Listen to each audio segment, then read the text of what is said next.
Hello, আসসালামু আলাইকুম। সবাইকে রুমা ডেইলি ব্লগে স্বাগত। সবাই কেমন আছেন? শীতের সকালে শীতের সবজি রান্না হবে। এখানে মূলা, শাক, বাঁধাকপি, আলু, গাজর একসঙ্গে মিশিয়ে ভাজি করে নিব।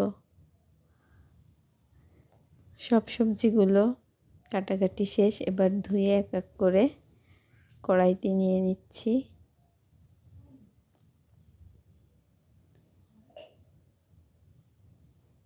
কয়েকটা কাঁচামরিচ ফালি করে দিয়েছি, একটু লবণ আর একটু হলুদ দিয়ে দিলাম। এখন ঢাকা দিয়ে দেব। অনেকক্ষণ ঢাকা দেয়া ছিল, এখন উঠালাম।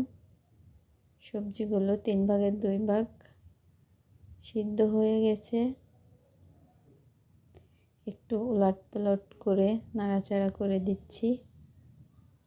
কালারগুলো খুব সুন্দর আসছে, দেখতে খুব সুন্দর লাগছে।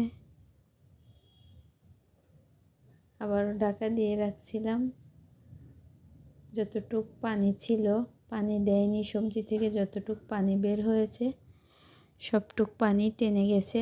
আমার ভাজিটা হয়ে গেছে। তো এবার বেড়ে নিয়ে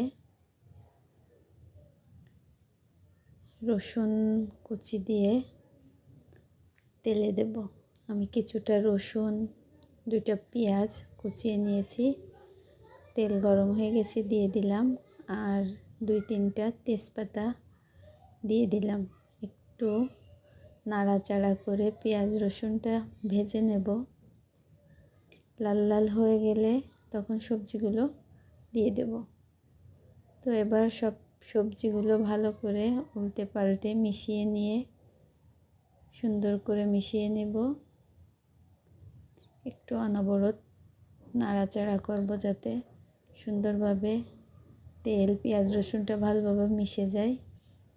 আর যে একটু একটু পানি পানি ছিল সেগুলো টেনে যাবে। তো করার পরে কড়ার ভিতর কিছুক্ষণ নাড়াচাড়া করব। সবজিগুলো দেখতে কি সুন্দর লাগছে, কালারটা অনেক সুন্দর আসছে,